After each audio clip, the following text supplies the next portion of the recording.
In this video, you will learn how to use Siteground Migrator.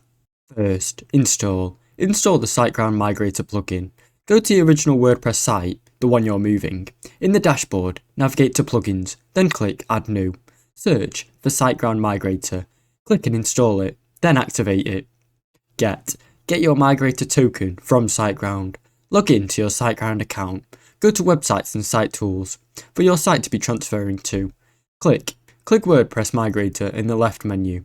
Enter your domain name and click Generate to get your migrating token. Start the migration in WordPress. Go back to your original WordPress site where your plugin is active. Go to your Siteground Migrator, then click Start New Migration. Paste the migration token in the box and click Initiate Transfer. Wait for the transfer to be complete. The plugin should automatically copy your website files and database to Siteground. You will see a progress bar. Most transfers complete in a couple of minutes, depending on your site size.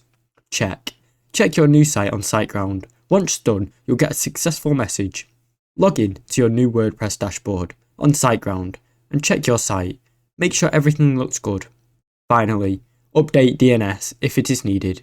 If your domain is not managed by Siteground, updating the DNS settings at your domain registrar to point to the Siteground servers. Thanks for watching. Don't forget to like and subscribe.